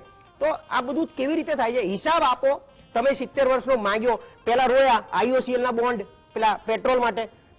પહેલો દેશ એવો હશે આ દુનિયામાં 10 વર્ષમાં 1 રૂપિયો પેટ્રોલ ઘટ્યો નથી, 10 વર્ષમાં 50 પૈસા ડોલરની સામે રૂપિયો મજબૂત થયો નથી.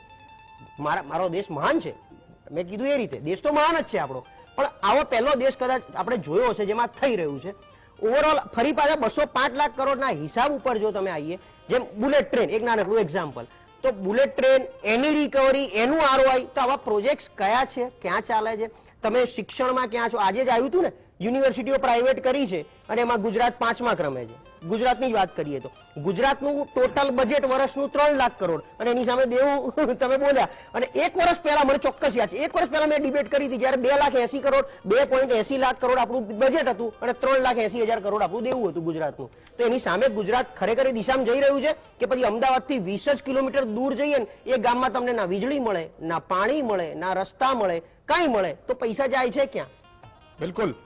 એક દર્શક મિત્ર જોડાયા છે પાટણથી,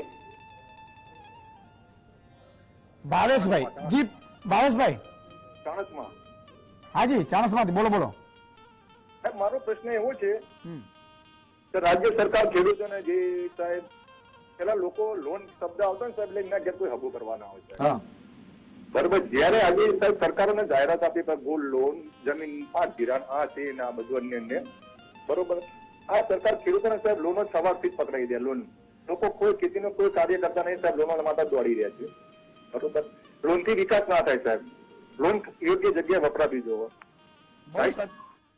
બિલકુલ બરોબર. ભાવેશભાઈ બહુ સાચી વાત કરી અને મિત્રો મજાની વાત એ છે કે ઉદ્યોગપતિઓને જેને જરૂર નથી, ખબર નહીં ગરીબ વધારે હશે તો મને બહુ ખબર નહીં, બિચારાને કદાચ ચાર્ટર પ્લેન એને ખબર નહીં, હવે ચાર્ટર પ્લેન તો એને એ રખડે છે છતાં એને ગરીબ હશે એવું માનીને ચાલીએ, એના દેવા માફ થાય છે અને ખેડૂતોને મારા થતા નથી, છતાંય આપણે મોજમાં છીએ, મતલબ તમે મોજમાં છો અને તમે એમ કહો છો કે ભાઈ આવું થવું જોઈએ ને આવું થવું જોઈએ, કાંઈ વાંધો નહીં, એ જે તમારે કરવું હોય એમાં કરવામાં કોઈ જ ચિંતા નથી.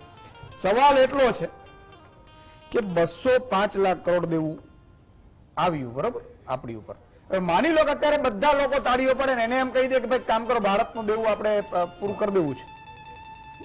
1,40,000 કરોડ 1,40,000 રૂપિયા પર ભારતીયો ઉપર આમ અંદાજિત, થોડું ઘણું ફેરફાર હોય તો માફ કરજો, તમને આપવાના કે તમારે બધાને પેટમાં દુખ્યો, દરેક પાર્ટીના કાર્યકર્તાને પેટમાં દુખે હા અજીતભાઈ હા યાર મારા ઘરમાં નહીં એ નહીં યાર એ નહીં તો બરોબર. બીજો મિત્રો કોરોનામાં હમણાં જેમ પ્રસાદભાઈએ વાત કરી ને કે કાંઈક એવું આવે, કોરોના આવ્યું ને 2 મહિનાની અંદર આપો પ્રજા પાસેથી કેમ કહેતા આપો અમને આપો, સીએમ ફંડમાં આપો પીએમ ફંડમાં આપો, ઉઘરા ચાલુ થઈ ગયા.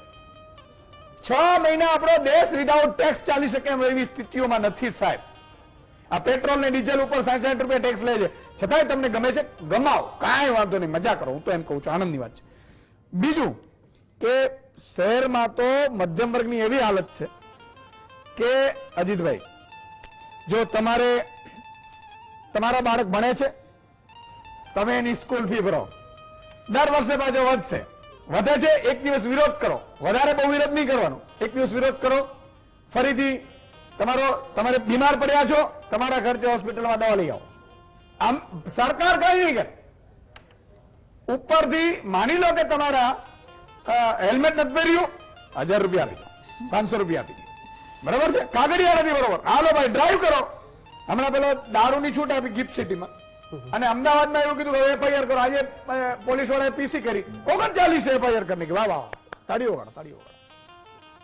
તમે વિચાર તો કરો સાહેબ, તમામ કોરોના કાળમાં રૂપિયા પ્રજા પાસેથી ઉઘરાવતા હતા એટલું નહીં, માસ્કના નામે 1000 રૂપિયા ઠોકતા હતા અને છતાં પ્રજા હરક પદુડી થઈને આપણે એ તો આનંદની વાત છે, એમાં કઈ મારે પોલિટિકલી કોઈ નિવેદન મારે કરવું ન પડે.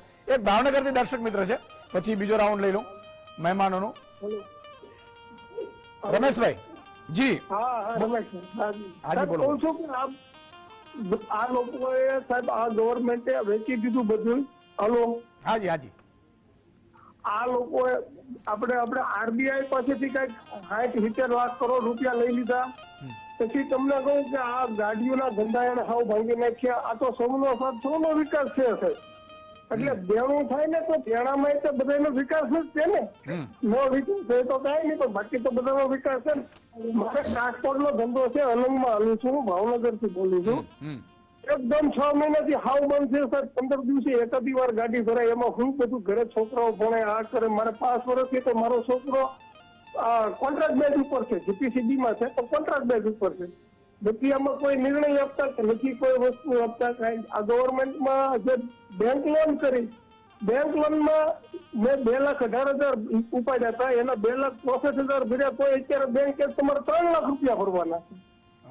તો આમાં તો કઈ ખબર જ નથી પડતી. આગળ તો પહેલા એવું હતું, ભલે દુનિયા આખીમાં મંદી હતી પણ અમારે ટ્રાન્સપોર્ટ લાઈનમાં એમાં એટલી બધી તેજી હતી સર કે અમે ગમે ત્યાંથી રહીને ધંધો અમને મળી જશે. આજે કોઈ જગ્યાએ ધંધો મળતો નથી, કોઈ વસ્તુ નથી. જો રેલવે વેચાઈ ગઈ, પ્લેન એરપોર્ટ વેચાઈ ગયા, આરબીઆઈ પાસેથી પૈસા લેવાઈ ગયા, બધું લેવાઈ ગયું, પણ કોઈ એની સામે નથી. રોડ રસ્તા એ નહીં. રોડ રસ્તા છે એ ટ્રકો વાળાના છે. 5 કિલોમીટર 7 રૂપિયા ને 8 રૂપિયા પર કિલોમીટર તો ટોલ ટેક્સ જાય છે. બોલો કોઈ એવો ટોલ રોડ ખરો કે જે બને એમાં કોઈ ટોલ નથી એવો? બિલકુલ રમેશભાઈ, ખૂબ ખૂબ આભાર. રમેશભાઈ મને એક વસ્તુ યાદ અપાવી દીધી, હાઈવે બને છે પણ એ તો પેલા ટોલ ટેક્સ શું કરાવી લો છે, અને કેટલા ટોલ ટેક્સ તમે જુઓ, ઢગલા બંધ રૂપિયા ટોલ ટેક્સ ના. હવે તો એ આવી ગયો ફાસ્ટ ટ્રેક, ઉપાડી જ લે ડાયરેક્ટ. સાહેબ તમારામાંથી લૂંટવાની દરેક જગ્યાએ ઓથોરિટી છે, તમને આપવાની કોઈ ઓથોરિટી મને કહેજો. તમને સરકારી કચેરીઓમાં કામ કરાવવા માટે ધક્કા ખાવા પડે, તમારે બાળકને એડમિશન લેવા માટે ધક્કા ખાવા પડે, સરકારમાં આરટીઈમાં તમારે એડમિશન લેવું ધક્કા ખાવા પડે, તમારે સરકારી હોસ્પિટલમાં સાહેબ માની લો પૈસા નથી સરકારી હોસ્પિટલમાં જવું પડે તો લાગવગથી ફોન કરવો પડે, સુદાનભાઈ ફોન કરજો ને ડોક્ટરોને, અને ડોક્ટરો ત્યાં હોય નહીં, અને બધી મોટા ભાગની કોન્ટ્રાક્ટ ઉપર ભરતીઓ કરે. માનો 5 કંપનીઓ હોય આઉટસોર્સિંગમાં ભરી લે અને મજા કરે, ઠીક છે. છતાંય આપણે તો અજીતભાઈ હવે બીજો ટર્ન આપણે લઈએ કે આનો ઉકેલ શું અને આ કેવું ડેન્જર સાબિત થઈ શકે. આનો ઉકેલ તો સરકાર જ લાવી શકે. મને અત્યારે એ યાદ આવે છે કે જે આપણા ઉદ્યોગપતિ દેશ છોડીને જતા રહ્યા છે તો એમને લાવીને એમની પાસેથી આ રકમો કેમ વસૂલ નથી કરતા? તો જેટલી રકમ પણ આવે એ આપણા માટે તો આવક જ થશે અને આપણું દેવું ઘણું ઓછું થશે. અને દેવું જોઈએ તો 2019-20 અને આજની તારીખમાં જે વધારો થયો છે કે 19-20માં 4.8% હતું, જે અત્યારે 6.5% છે. સામાન્ય દેવું 75% હતું, 81% છે. અને જીડીપી 7.6% હતો, તે અત્યારે 9.3% છે. ડોલર અને ડોલર તો આજે આપણે જાણીએ છીએ કે 84 રૂપિયા છે, 84 રૂપિયા લગભગ 83 થી 84 રૂપિયા છે. અજીતભાઈ થોડુંક અજીતભાઈ સમજવાની કોશિશ એ કરવી છે કે માની લો કે અહીંયા તો કોઈ ખેડૂતે કીધું કે ભાઈ 2.5 લાખ રૂપિયાની લોન હોય તો નોટિસો આવે ને એની એ હરાજી થાય ને હેરાન કરવા બધું. તો આ માલ્યાન બધા ગયા છે બરોબર છે વિદેશમાં, તો એ બિચારા આમ રોટલી માંગતા હશે? શું હોય પરિસ્થિતિ, શું હશે? મને બહુ ખબર નથી, તમે ગયો તો ખબર પડે. ના એટલા માટે જ કહું છું કે એમની પાસે તો અઢળક પૈસો છે હજી પણ. હા ચોક્કસ છે. અને એ જો એમને અહીંયા લાવીને એમની પાસેથી વસૂલ કરવામાં આવે ને તો ઘણા બધાને રાહત મળી શકે, પરંતુ એના કોઈ પ્રયત્ન કરે એવું દેખાતું નથી. શરૂઆતમાં એવું આવ્યું કે અમે આમ કરીશું ને તેમ કરીશું, પણ આજની તારીખમાં આપણે રકમ તો લેવાની બાકી જ છે એમને સરકારની, તો એ વસૂલ કરવા પ્રયત્ન કેમ નથી કરતા? અને આપણે તો નવા આપતા જ જઈએ છીએ પાછા. જે હોય કે મારે લોન જોઈએ છે, મારા જોઈએ છે, લો તમે તમારા એના ડોક્યુમેન્ટ આપો અને લોન લઈ જાઓ. પણ રિકવરી કરવા માટે શું છે? આજે બેડ ડેપ્સ અને એનપીએ કેટલા થાય છે બેંકમાં એ બી જોવું જોઈએ કે બેંકના એનપીએ કેટલા થયા, વધ્યા છે કે ઘટ્યા છે. એટલે જ્યાં જોવું જોઈએ, જે રીતે ફિગરો ચેક કરવી જોઈએ એ રીતે ચેક કરે તો આમાં ઘણો ફાયદો થાય અને ઘણું દેવું ઓછું થઈ શકે એવું મારું માનવું છે. અચ્છા પલ્લવીબેન, સમજવાની કોશિશ થોડી એ પણ કરવી છે. આપણે 80 કરોડ લોકોને અનાજ આપીએ છીએ, કદાચ સરકાર એમાં પણ ઘણા બધા રૂપિયા જોતા હશે. બીજું કે નવી એમ્સ ને થોડી ઘણી તો બની રહી હશે, આઈઆઈએમ જેવી સંસ્થાઓ. બાકી બીજું ક્યાં રૂપિયો આમ કે નાખતા હશે કે આમ તમારી અંદાજે, અને એનો ઉકેલ શું? ઉકેલ ફક્ત એક જ છે, જ્યારે તમે ડેટ લો ત્યારે ઇન્વેસ્ટમેન્ટ એવી જગ્યાએ કરો કે જેથી તમને ઉગી નીકળે. આજે મેં તમને પહેલા જે કહ્યું એ રીતે કે તમે જ્યારે બહારથી દેવું લે છો તો એવું કંઈક વિકાસ એવી રીતનો કરો કે જેમાંથી તમને ઇન ફ્યુચર કોઈ સપોઝ આજ નહીં તો ચલો 5 વર્ષે 10 વર્ષે પણ એવી જાતનું ઇન્વેસ્ટમેન્ટ કરો કે જે તમને ભવિષ્યમાં એમાંથી ડબલ પ્રોફિટ થાય તો તમે તમારું જે ડેટ છે રિડ્યુસ કરી શકો ઇન ફ્યુચર. અત્યારે જે પરિસ્થિતિ થઈ રહી છે એ ડેટ લઈને આપણે એટલા બધા મન ભાવે પૈસા વાપરી નાખીએ છીએ ડેવલપમેન્ટના નામની પાછળ, જે ડેવલપમેન્ટ એ નથિંગ બટ આમ જોવા જઈએ તો કુદરતની અગેન્સ્ટમાં જ કહેવાય. જે ડેવલપમેન્ટ થઈ રહ્યું છે એ ટોટલી અગેન્સ્ટ જે આ ગ્લોબલ વોર્મિંગ જે તમે કહો છો કે જે બી અત્યારે બધા નેચરલ ક્લાઇમેટીસ થઈ રહી છે, બધી રીતે આપણે નુકસાન ભોગવી રહ્યા છીએ. અને પ્લસ આપણી ઉપર આટલું ડેટ છે, તો ડેટને એક જ ઉપાય આની માટે છે કે પૈસા ખોટી રીતે વેડફે નહીં. લોકો એનો હિસાબ માગે કે તમે જ્યારે આટલું બધું કરોડો રૂપિયાના ડેટ લો છો બહારથી, ત્યારે એ પૈસાનું શું થઈ રહ્યું છે, તમે એને કઈ જગ્યાએ ઇન્વેસ્ટમેન્ટ કરો છો અને કેવું ઇન્વેસ્ટમેન્ટ કરો છો ઇઝ મોસ્ટ ઇમ્પોર્ટન્ટ થિંગ. કોઈ એવી જગ્યાએ ઇન્વેસ્ટમેન્ટ ના થવું જોઈએ કે જેનો કોઈ મતલબ નથી. આ તમે એ પૈસામાંથી 100 કરોડનો બ્રિજ બનાવો, 8 મહિના થાય એટલે પાછો એ બ્રિજમાં તૂટી જાય એટલે પાછો બ્રિજ તોડો, વળી નવો બનાવો. This is nothing but a wastage of money. આ રીતનું ઇન્વેસ્ટમેન્ટ ના હોવું જોઈએ. આના માટે થઈને જનતાએ થોડું જાગૃત થવું પડે ઈશુદાનભાઈ, કે જેથી કરીને એ લોકોને બી જે બી અત્યારે કરી રહ્યા છે, ચલો બહુ સારું કદાચ ડેવલપમેન્ટ કરી રહ્યા છે, પણ એટલીસ્ટ આપણને બી એટલો રાઈટ છે. અમૃત કાર્ડ એ શું હશે? એનો શેનો અમૃત કાર્ડ હશે? મતલબ અત્યારે મને બહુ ખબર નથી, પણ આ તો તમે એટલે પોલિટિકલી તો હું કનેક્શન નથી, પણ હું તો બહુ એક લેમેન ની ભાષામાં કહું તો મારી જે સરાઉન્ડિંગ જે પેલું દેખાય છે, મને ક્યાંય કોઈનું અમૃત કાર્ડ મને દેખાતું નથી. જેટલા બી ચાલે છે એ બધા હાઉસિંગ લોન પર ચાલે છે, એજ્યુકેશન લોન પર ચાલે છે, ઘર ચલાવવા માટે લોનો લીધેલી છે. હું માને બધા એવા જ પબ્લિક દેખાય છે. અને બીજો એક જે વર્ગ છે જે અતિશય હાઈ રીચ છે, એટલે એટલે જેને નામ ન દેવાય એવી જાતના પ્રકાર, કે જેને આપણે કોઈ એની કમ્પેરિઝન પોસિબલ જ નથી. અત્યારે બે જ વર્ગ ચાલી રહ્યો છે. મધ્યમ વર્ગ સાવ કચરાઈ ગયો, એક અતિ અમીર વર્ગ છે અને એક અતિ ગરીબ વર્ગ છે. તો મધ્યમ વર્ગ તો એમ કે પ્રેમ કરે છે બધાને અમૃત કાર્ડમાં, તો એટલે આ હકીકત છે. એટલે એ લોન વધતી હશે એટલે હશે કે શું હશે? પ્રેમ તો નથી કરતા પણ કારણ કે એ ક્વેશ્ચન મારે પ્રસાદભાઈ કારણ કે તમારે સ્વાભાવિક છે તો પ્રસાદભાઈ સમીક્ષક તરીકે કહી શકે પરંતુ સમજવાની કોશિશ એ કરીએ છીએ કે માની લો કે જો 17 લાખ કરોડ 2004 દેવું હતું, મનમોહનજીની સરકાર આવી, એણે પણ રોકેટ ગતિએ 55 લાખ કરોડે પહોંચાડ્યું. હવે નરેન્દ્રભાઈની 55 લાખ કરોડથી માન લો કે 205 લાખ કરોડે પહોંચાડી દીધું, બરાબર છે.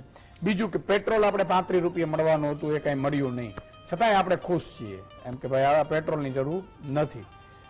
દેવું ખેડૂતોનું માફ ન થયું તો ખુશ છે ખેડૂતો, મજા છે, બરાબર છે. અને મારા જ્ઞાતિના આગેવાન છે અને એ કહે છે એટલે મજા છે, કાંઈ વાંધો.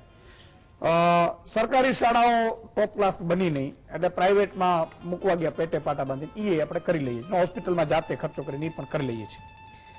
સમજવાની કોશિશ એ કરવી છે કે માની લો કે હમણાં ચૂંટણી આવે લોકસભાની, તો પાછા 5 વર્ષમાં આ દેવું ક્યાં પહોંચશે, બરાબર, અને કેટલો અમૃતકાળ રૂપાળો આવશે, સમજવાની કોશિશ કરી.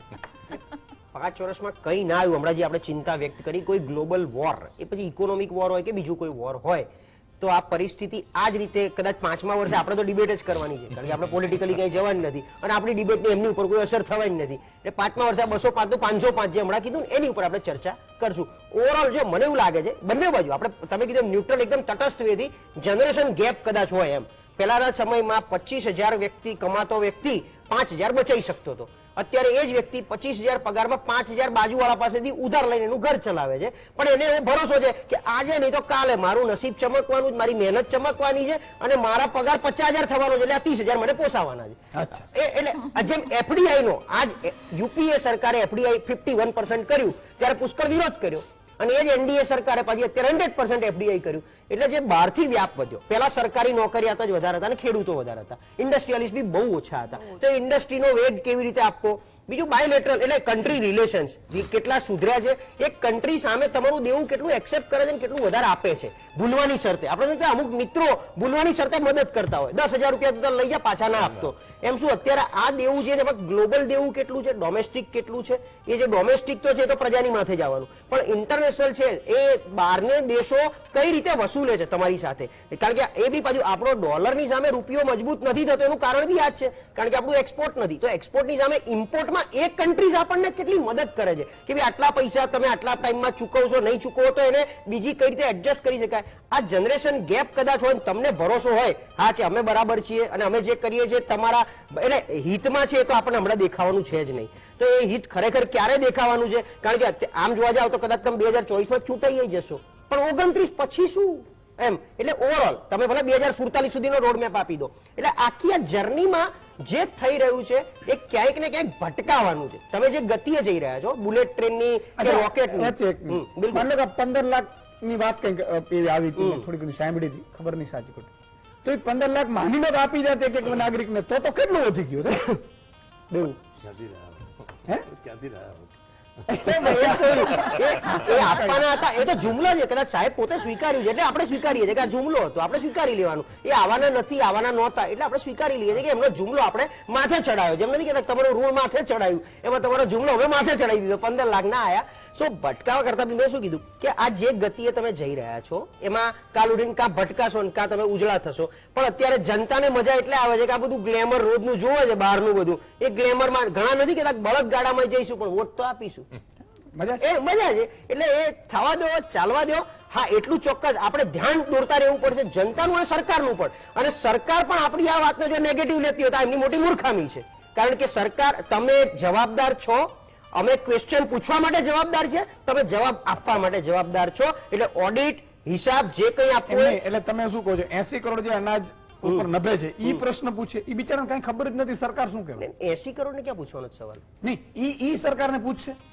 મારે જે સવાલ છે એ 80 કરોડ લોકો તો બિચારા એક રાશન ઉપર નભે છે, બરાબર છે, ઈ ક્યાં પૂછવા જશે ભાઈ સરકાર? એટલે એમાં શું કરવું જોઈએ, એ લોકોએ શું કરવું જોઈએ બિચારા જાગૃત કરવા? પણ ખરેખર 80 કરોડ એવા જરૂરિયાત હતા કે જેને તમે રાશન આપો છો, કારણ કે એનું ક્રોસ ચેક હજી સુધી ક્યાંય થયું જ નથી. મને કોઈ ગામમાંથી ફૂડ એન્ડ સિવિલ સપ્લાયના એટલે FCS ની જે શોપ હોય છે આપણી ફેર પ્રાઇસ શોપ, એમાંથી આજ સુધી કોઈ આપણને હજી સુધી કીધું નથી કે ભાઈ અમારે ત્યાંથી 5 કિલો રાશન ખરેખર સાચા લાભાર્થી પાસે પહોંચે છે. કારણ કે એમાં આવ્યું હતું કોરોના વખતે રાશન, મને લાગે છે કોઈ પાર્ટી પ્રમુખના ઘેરે ગયું હતું, કોથળા ભરીને કોઈક ભાજપના નેતાના ઘેરે ગયા હતા, એટલે એ રાશન ખરેખર સાચા લાભાર્થી સુધી પહોંચે છે એ બી તો ક્વેશ્ચનમાં છે ને. ઓકે, તો મિત્રો મારું ખાલી કન્સર્ન એટલું જ છે કે જ્યારે પણ જો આપણે કોઈ પણ સરકાર હોય, માનો કે પંજાબમાં આમ આદમી પાર્ટીની સરકાર હોય કે રાજસ્થાનમાં હવે ભાજપની સરકાર છે, ગુજરાતમાં ભાજપની સરકાર છે, કોઈ પણ તમે જ્યારે હોસ્પિટલમાં જાઓ તો તમને તમારી વ્યવસ્થા પ્રમાણે લાગવગ વગર સારવાર મળે છે,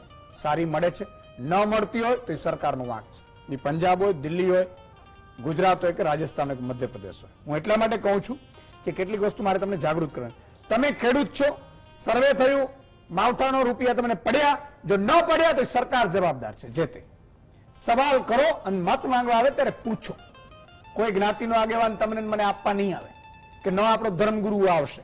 હા, આ બહુ જ ક્લિયર કટ કહું છું. ત્રીજું કે તમે કોઈ પણ પોલીસ સ્ટેશનમાં ગયા તો વ્યવસ્થિત રીતે તમે એફઆઈઆર એને લીધી, લાગવગ વગર કાનૂની કાર્યવાહી વ્યવસ્થિત થઈ. તમે માની લો કે માસ્ક વગર કે કંઈક ભૂલી ગયા અને 1000 રૂપિયો તમે એવું કીધું કે હવે મારી પાસે છે નહીં, છતાં વ્યવસ્થિત રીતે ટ્રીટ થયા. આવા બધા સરકારી કચેરીમાં તમે લાગવગ વગર કામ થયું અથવા લાંચ વગર થયું, જો થયું હોય તો એ જ સરકારને પસંદ કરવાની. જો ન થયું હોય તો સરકારને સવાલ કરતા શીખો કે આ તમારો મારો અધિકાર છે. ખેડૂતો માન લો કે આજે મેં કહી દીધું કે ઉદ્યોગપતિઓના દેવા માફ થયા છે ઘણાના, બરાબર, એ રાઇટ ઓફ ને વેવ ઓફ ને બધા શબ્દોમાં ન પડીએ, પણ એ એવી રીતે થયા છે. તમારા થયા ન થયા સવાલ કરો. અને સવાલ જો એક ધારાસભ્ય એ કોઈ પણ પાર્ટીનો હોય, ભાજપનો, કોંગ્રેસનો, આમ આદમીનો, બીજી કોઈ પણ પાર્ટીનો, એનસીપીનો, કોઈને 1.5 કરોડ રૂપિયો વર્ષે એને ગ્રાન્ટ મળે છે. 1.5 કરોડ રૂપિયો વર્ષે અહીંયા ગુજરાતમાં. 5 કરોડ રૂપિયા સાંસદને મળે છે. હવે માન લો સાંસદ આવ્યા અને 5 કરોડ મંદિરમાં 5 લાખ રૂપિયા લખાવી દીધો પછી એમ કે મત આપી દો, એ ભાઈ ગ્રાન્ટના રૂપિયા તમારા ટેક્સના પૈસા જ ભાઈ. તારે મંદિરમાં આપો, તારે પર્સનલ આપો, પણ એ 5 લાખ રૂપિયો 5 કરોડ 25 કરોડ મળે એમાંથી 5 કરોડ મંદિરોમાં આપી દે ગામે ગામ અને તમારી પાસે મત માંગી જાય તો એ મત નથી આપવાના. આવી રીતે તમારે સ્કૂલ બની, કોલેજ બની, લાગવગ વગર તમારે સરકારમાં પરીક્ષામાં પાસ થયો તમારો દીકરો ભણે છે, આશા થઈ આ બધી વાત પૂછતા શીખો. ઈશુદાન ગઢવી હોય તો એને જવાબ આપવો પડે ને એને પૂછવું પડે. તમારો અધિકાર છે, કોઈ પણ હોય. અને સારા વ્યક્તિઓ જે દિવસે આ સિસ્ટમમાં નહીં આવે એ અધિકારી હોય, નેતા હોય કે પછી સામાજિક કાર્યકર્તા હોય. હા, ઘણા સમાજમાં બહુ સારા હોય છે, ઘણા બિચારા એવા હોય પાછળથી ખબર પડે કે આ તો આને બૂચ મારી દીધો હોય. એમાં બધા પ્રકારના નીકળે, બરાબર. સારા નેતા પણ છે, ચાલુ સરકારોમાં પણ હોય. હા, ઘણી જગ્યાએ એની મજબૂરી હોય. આ તો ઘણું બધું થતું હોય, પણ સવાલ જે દિવસે મારી જનતા કરતી થઈ જશે સાહેબ, આ બુચિયાઓ આમ ભાગશે. તમે કાર્યક્રમો થાય, કાર્યક્રમો આવતા હશે, નેતાઓ આવે એને પૂછો કે મારા ગામમાં તમે ગ્રાન્ટ વાપરી, મારા ગામમાં રોડ, રસ્તા, સ્કૂલ, શિક્ષક પૂરતા કર્યા ન કર્યા, ફોન કરો. શિક્ષણ અધિકારી આવે, પ્રાથમિક શિક્ષણ અધિકારી હોય જિલ્લામાં, માધ્યમિક શિક્ષણ અધિકારી હોય, અચ્છા કૃષિ અધિકારી હોય દરેક જિલ્લામાં. તમારે ત્યાં કયું વાવવું એના માટે સોઇલ હેલ્થ કાર્ડ માટે એ માટીનો નમૂનો લેવા આવે. તમારી માટી પ્રમાણે તમને એમ કે અહીંયા કપાસ વાવો, મગફળી વાવો, આ વાવો, આ વાવો, તો આવે છે, નથી આવતા તો ફોન કરો, પૂછો. આ તમારો અધિકાર છે. ન જવાબ આપે તો એમ જ કહેવાનું કે ભાઈ તમે પણ અમારે ત્યાં એકવાર, નેતાની મજબૂરી છે મતદાન. મતદાન ચૂંટણી આવશે ને એટલે બધા કામ તમારા થવા માંડશે, એટલે જાગૃત થજો તો તમારા કામ થઈ જશે. આજે બસ આટલું જ. પલ્લવીબેન, અજીતભાઈ, નયનભાઈ અને પ્રશાંતભાઈ, ચારે ચાર મહાનુભાવોનો ખૂબ ખૂબ આભાર. દર્શક મિત્રો જોડાયા એનો પણ આભાર, ન જોડાયા એમનો પણ આભાર. મિત્રો મારું કામ છે તમને જાગૃત કરવાનું, અને અહીંયા કોઈ પણ પાર્ટી કે પોલિટિકલ કે એવી રીતે નહીં, આપણે સચ્ચાઈ ઉપર સત્યતાથી તમને એવી રીતે જાગૃત કરવા છે કે માન લો તમે ભણેલો તોય વાંધો નહીં, નહીં ભણે, આ 1 કલાક તમે એપિસોડ જોશો, તમારો 1 કલાક તમે જોશો ને સાહેબ, તમે અત્યાર સુધીની ઉંમરમાં નહીં શીખ્યા હોય એટલું તમને જાગૃત કરી દેવાની મારી જવાબદારી છે. અને એ જવાબદારી નિભાવવા ફરીથી ઈશુદાનભાઈ તમારી વચ્ચે ખૂબ શિડ્યુલ ટાઈપ છે, છતાંય તમારા માટે તમારી વચ્ચે આવું છું સોમથી શુક્ર. બધા લોકોને ફોન કરજો, બધાને કહેજો જોડાવે. બરાબર છે. માની લો કે તમારે ત્યાં કોઈ ચેનલ ન આવતી હોય તો ફેસબુક ઉપર હશે, યુટ્યુબ ઉપર હશે, એમાં પણ લાઈવ આવે છે. એટલે ઘરે ના હો ટીવીમાં તો બહાર પણ તમે સોશિયલ મીડિયાથી પણ જોઈ શકો છો, જેથી કરીને તમે મારો એક જો એમણે કીધું ને કે ભાઈ શિક્ષણ છે ને એ સિંહણનું દૂધ છે, જે પીસે ડણક મારશે. તમે એકવાર ડણકતા થઈ ગયા ને સાહેબ, ગામમાં 25 લોકો જાગૃત થઈ ગયા ને સાહેબ, સારા સારા નેતાઓના છે ને ટીપુડી વગાડી દે. એમ મારે તમને કરવા છે. પછી જેને જે તમને મરજી પડે ને એમાં જાજો. જય હિન્દ, જય ભારત. આવતીકાલે ફરીથી નવા વિષય સાથે મળીશું.